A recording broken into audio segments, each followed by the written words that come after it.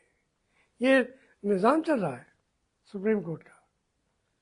اور اگر کوئی سمجھتا ہے کہ اس طریقے سے وہ عمران خان کے لیے راستہ نکل آئے گا، اس طرح سے نہیں نکلے گا.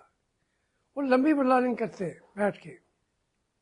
وہ ISI میں ساری زندگی گزار دی ہے ہمارے سید محترم عاصم منیر صاحب نے.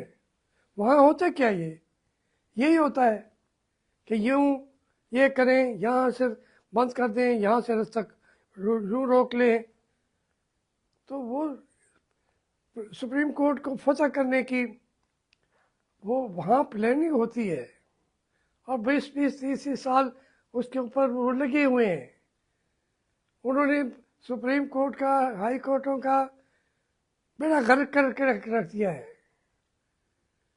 اور وکیلوں کو تقسیم کرنے کا یہ کھیل جو ہے، ملک کے اندر موت کی فوج رات دن اپنے پاکستان کے 25 کروڑوں کو زنجیروں میں باندھنے کے منصوبے بناتے رہتے ہیں، اور تو کچھ نہیں ہوتا. اور منصوبے بنانے کی وجہ سے انہیں پیسے بھی دیتے ہیں، ہمارے ٹیکس سے وہ تنخواہیں بھی لیتے ہیں، اور ہمیں باندھنے کا، پیٹنے کا، ہمارے بازو توڑ دینے کا، ہماری ٹانگیں توڑ دینے کا تھریٹ کرتے ہیں. مجھے کرتے رہے. اب حکومت تو عمران خان کی تھی جب یہ تھریٹ انہوں نے کیا مجھے. حفیظ اللہ نیازی جو میرے دوست ہیں، بھائی ہیں، اس کو کہا اس کو دے دو پیغام کہ پہلے اس کا ایک بازو ہم نے ناکارہ کیا ہے، اب دوسرے کو بھی کر دیں گے. تو لوگوں نے کہا کہ دیکھیں آپ کو عمران خان یہ دھمکی دے رہا ہے. میں نے کہا نہیں، عمران خان نہیں ہے، یہ جن کے خلاف میں بات کرتا ہوں وہی ہیں. وہ کبھی اب ہم کہتے ہیں کہ شاید کوئی ہمارا دوست ہے. یہ جو فیض صاحب تھے یہ دوست ہیں ہمارے. یہ یہ ان کے آپس کی لڑائی ہے. اس کو تو ابھی تک کہتے ہیں ہم کورٹ مارشل کر رہے ہیں. 700 سال لگیں گے جو انہوں نے رفتار رکھی ہوئی ہے اس کو کورٹ مارشل. تو عمران خان کو تو ایک شام میں اٹھ کے 15 سال، 10 سال، 20 سال سزا دے دیتے ہیں. کہتے ہیں یہ ہماری جو ملٹری کورٹس ہیں ان کو ہم نے آئینی طور پر بھی کور کیا ہوا ہے، ہم دیں گے سزائیں. تو اس لیے یہ کچھ توقع کرنا ان سے کہ وہ عمران خان کے ساتھ نہیں کریں گے وہ. لیکن ایک جو میں جو سلور لائن دیکھتا ہوں، سلور لائن وہ یہ ہے کہ اس کے باوجود یہ منصوبے وہ بناتے رہتے ہیں، پھر ان کو جانا پڑتا ہے. اچھا جائے 10 سال لگاتے ہیں، پھر ذلیل ہو کے جاتے ہیں، پھر کوئی نام لینے والا نہیں ہوتا. بھائی ضیاء الحق صاحب سے مطلب یہ ہے کہ میں 8-9 مہینے وزیر رہا، میں اس کی وہاں مخالفت کرتا رہا، چھوڑ دی وزارت. اس نے مجلس شورا میں سب کو بلایا، مجھے بھی بلایا. میں نے کہا میں نہیں شامل ہوتا آپ کے ساتھ.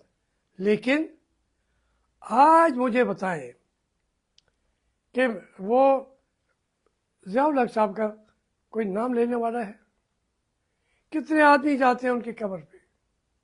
اور پاکستان کے لوگوں کو تو پتہ بھی نہیں. ابھی برسی تھی پرویز مشرف صاحب کی، پتہ ہی نہیں ہے اس کی قبر کہاں ہے، اور قبر پہ بندے کھڑے کیے ہوئے.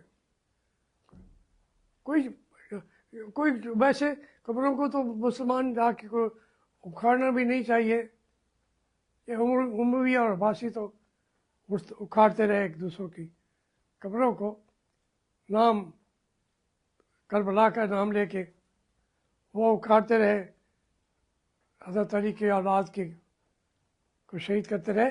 وہ ایک میں اس کی بات نہیں کر رہا، لیکن اسلام کی جو تعلیمات ہیں وہ قبروں کو اکھاڑنے کی اجازت بھی نہیں دیتے، دوسروں کی قبریں بھی.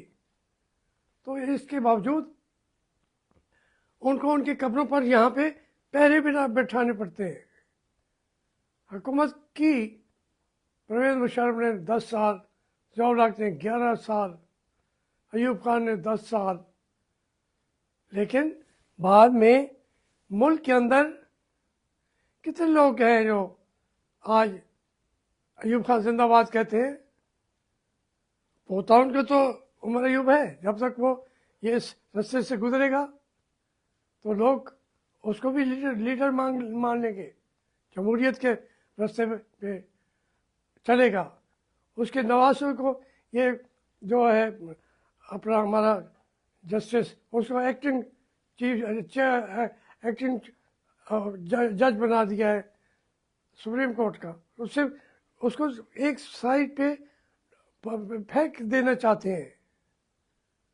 لیکن اور وہ جو بولے کرا ہے گل حسن ہے یا کیا، اورنگزیب عالمگیر کا بیٹا، تو وہ ہمارے لیے تو میاں گل کا بیٹا جو ہے، تو اس کو سپریم کورٹ کو اس کو جج بنا کے وہاں بھیج دیا ہے. اتنا اعلیٰ ترین وہ اس کا کیریئر ہے ایز اے جج. تو وہ تو بن جاتا چیف جسٹس اسلام آباد کورٹ کا، سیدھے رستے سے ایک دن چیف جسٹس بھی ہوتا پاکستان کا. وہ تو نظام ہے نہیں. میں کہہ یہ رہا ہوں کہ وہ اگر جو جمہوریت کی طرف آتے ہیں، انصاف کی طرف آتے ہیں، تو ان کے بچوں کو معاف کر دیتے ہیں پاکستانی قوم کھلے دل سے. لیکن پرویز مشرف کا بیٹا بھی ہے، بیٹی بھی ہے، سارا کچھ ہے، کہاں ہے؟ اسی طریقے سے یہ اپنے ایفرٹ کرتے رہتے ہیں اپنا ضیاء الحق صاحب کے صاحبزادے، لیکن ووٹ تو نہیں ملتے. اب تو وہ بری طرح ہار گئے تھے، 3 سے 4 نمبر پہ تھے. میں عرض کرنا چاہ رہا ہوں عاصم منیر صاحب کو کہ آپ اس وقت تو بیٹھے ہیں، ملک آپ چلا رہے ہیں، لیکن لکھ کے رکھ دیجئے کہ آپ کو اسی ڈونلڈ ٹرمپ نے بھی قبول نہیں کرنا تھا، ابھی نہیں کرے گا. شہنشاہ ایران کو انہوں نے کچھ دیا، تحفظ دیا. اسی طریقے سے مصر کے انور سادات کا بھی. سب لوگ جو آپ کے پٹھو امریکہ کے ہوتے ہیں، بعد میں امریکہ ان کا نام بھی نہیں لیتا اپنی سرزمین پہ، ان کو آ کے رہنے کی اجازت بھی نہیں دیتا، ان کے بچوں کو بھی. تاریخ کا بار بار مطالعہ کرے،